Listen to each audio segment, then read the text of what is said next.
Morning student. आज हम भूगोल सेशन के अंतर्गत बीएड सेकेंड ईयर में कल हमने पढ़ा था कि माध्यमिक व उच्च माध्यमिक विद्यालय में जो शिक्षण सामग्री होती है भूगोल की, उसका हमने वर्णन किया था कि उन स्कूलों में भूगोल संबंधित क्या चीज़ पढ़ाई जाती है और सर्वेक्षण करते वक्त हमें किन किन सामग्री की आवश्यकता पड़ती है और कैसे उन चीज़ों को उपयोग करना चाहिए, ये कल हम पढ़ चुके थे। उसके अंतर्गत हमारा पॉइंट कल जरिए हो चुका था।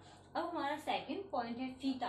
ये जो फीता है ये लकड़ी, कपड़े और धातु का बना होता है।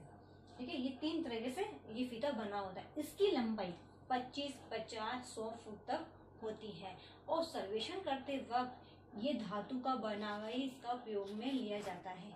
आपने देखा होगा जब हम कोई सर्वे करते हैं या किसी चीज को हम मापने के लिए हम फीते का उपयोग करते हैं तो इस आकार में फीता होता है।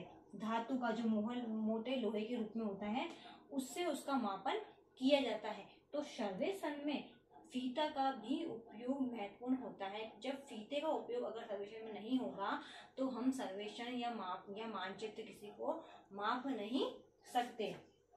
इसमें हमारा तीसरा पॉइंट है सर्वेक्षण दंड एवं तीर। सर्वेक्षण दंड और तीर ये क्या है?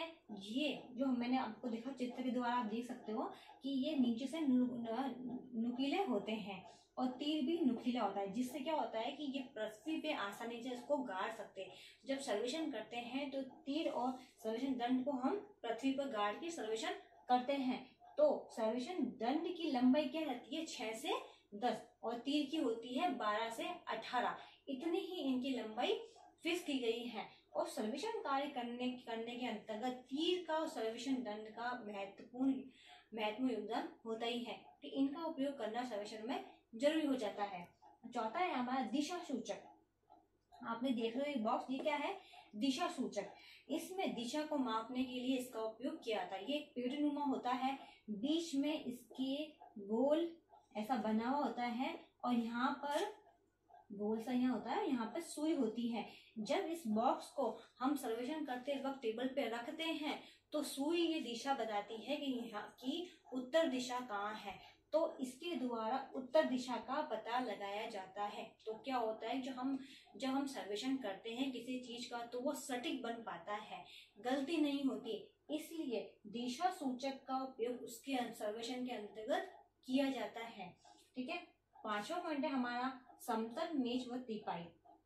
ये एक चौकोर होता है और सिंपल लकड़ी का होता है और ये हल्का भी होता है और इसके नट होते हैं वो साइड से कस दिए जाते हैं। ठीक है, और इसकी लंबाई कम से कम होती है 40 से 50 सेमी होती है। और संग में जो तिपाई है वो आप देख रहे हो, इसकी लंबाई कितनी हो जाएगी? 55 से 75 सेमी इसकी लंबाई होती है। इससे सब सर्वेक्षण करते हैं तो पृथ्वी की ऊंचाई मापने में इसका उपयोग तिपाई का किया जाता है। और सर्वेक्षण मैच तो क्या होती है? सिंपल सी होती है। जब हम सर्वेक्षण करते हैं तो एक समतल टेबल को रखकर उसके ऊपर इंस्ट्रूमेंट रख के वहां पर अपन सर्वेक्षण करते हैं, सर्वे करते हैं, उस चीज को दिशा सूचक को देख लिया कि हमने उत्तर दिशा कहाँ है, वहां पे इस टेबल को रखकर सर्वे कार्य करते हैं। ठीक है, और तीपाई के ऊपर ही इसको मैच को रखा जाता है, जिससे पृथ्वी की ऊंचाई कितनी है इसको माप कर ही हम टेबल का ऊपर निर्माण करते हैं, यानी रखते हैं। और फिर उसके बाद जो इंस्ट्रूमेंट्स होते हैं या दिशा सूचक होता है उस पर रखा जाता है, दिशा का पता किया जाता है, उसके बाद ही सर्वेक्षण कार्य किया जाता है। अब है छठा हमारा स्पिट लेवल। ये क्या होती है? स्पिट लेवल होती है कि इसमें समतल भूमि का पता लगाया जाता है कि जिस भूमि पर हम सर्वेक्षण कर रहे हैं वो पृथ्वी टेढ़ी है, सीधी है, एक उबड़ खाबड़, इसका पता चलता है। ये एक पेटीनुमा होता है। ठीक है, और इसके बीच में पानी का बुलबुले होते हैं यहाँ पे। ठीक है, एक बुलबुला होता है। अगर यह बुलबुला बीच में आ जाता है इसका मतलब है कि जहाँ हम सर्वेक्षण कर रहे हैं वो भूमि बिल्कुल समतल है। इस समतल का पता इसके द्वारा लगाया जाता है। अगर जब हम सर्वेक्षण कर रहे हैं बुलबुले यहाँ से वहां हो रहे हैं, इसका मतलब जो सर्वेक्षण कार्य करते हैं पृथ्वी सीधी नहीं है, यानी वो जो जगह है उबड़ खाबड़ की है, तो वहां पे सर्वेक्षण कार्य पूर्ण रूप से होगा ही नहीं। ठीक है, तो क्या होता है इसमें इसके लिए स्पीड लेवल भी, और उसके बीच में जो होती है यहाँ स्पीड डाली जाती है, ठीक है, लेवल के अंदर, और बीच में इसके बुलबुले होते हैं। तो इससे पता चलता है कि हमारी जो पृथ्वी है, जो हम जिस वो भूमि है, वो समतल है कि नहीं। तो ये है हमारे इंस्ट्रूमेंट्स थे जो हमने ये सर्वेक्षण की ये पढ़ ली है आज हमने। तो इससे ये पता चलते हैं कि भूगोल शिक्षण में सर्वेक्षण करते हुए इन सामग्री का उपयोग करना जरूरी है। इन सभी का उपयोग सर्वेक्षण में होना अति आवश्यक होता है। अगर इनमें से कोई भी चीज का अगर अपन उपयोग नहीं करते सर्वेक्षण में, तो सर्वेक्षण कार्य अधूरा रह जाता है। तो इसके साथ साथ अध्यापक, भूगोल शिक्षण के अंतर्गत अध्यापक का होना भी अति आवश्यक होता है। हमें विद्यालय में सब चीजें तो मिल जाती है, बाकी परफेक्ट अगर परफेक्ट अध्यापक हमें मिल नहीं पाता है। तो शिक्षण सामग्री के साथ साथ अध्यापक भी ऐसा होना चाहिए कि बालकों को इसकी सूक्ष्म से सूक्ष्म चीज का ज्ञान करवा सके, बच्चे को प्रत्येक चीज समझा सके और सर्वेक्षण कार्य कर सके, जिससे क्या होगा कि ये जो बच्चे हैं वो प्रैक्टिकल कार्य कर पाएंगे। आपने देखा होगा कि पाठ्य पुस्तक से पढ़ने से अच्छा है कि व्यक्ति प्रैक्टिकल कार्य करे, क्योंकि व्यक्ति प्रैक्टिकल कार्य से अधिक सीखता है।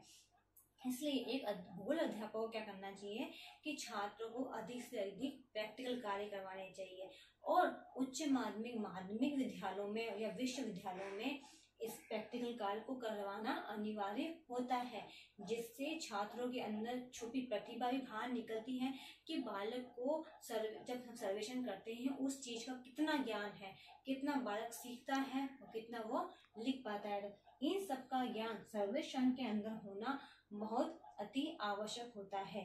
तथा छात्रों को क्या करना चाहिए, जब वो सर्वेक्षण कर रहे हैं करते समय प्रत्येक चीज का सटीक ज्ञान लेके इंस्ट्रूमेंट्स को सही जगह पे रख के सर्वेक्षण कार्य करना चाहिए।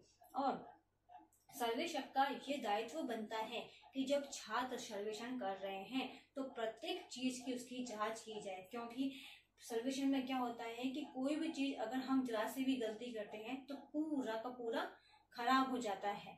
इसलिए सारे इंस्ट्रूमेंट्स का उपयोग करके और सटीक दिशा में इसका उपयोग करना चाहिए। अध्यापक को भूगोल शिक्षण का जब ज्ञान देना है तो उसके लिए उच्च सामग्री की आवश्यकता पड़ती है। जब हम भूगोल का ज्ञान दे रहे हैं तो अध्यापक को इन सामग्री का ज्ञान होना जरूरी है, और प्रत्येक भूगोल शिक्षक को ये ध्यान रखना चाहिए कि ये जो सामग्री है ये केवल साधन है, साध्य नहीं है। इसका उपयोग केवल साधन में ही किया जाए और सर्वेक्षण करने के लिए ही काम में लिया जाए। तो ये टॉपिक हमारा आज कंप्लीट होता है पूरा। अब मैं आपको गृह कार्य देती हूँ कि प्रायोगिक भूगोल के लिए आवश्यक शिक्षण सामग्री का वर्णन कीजिए।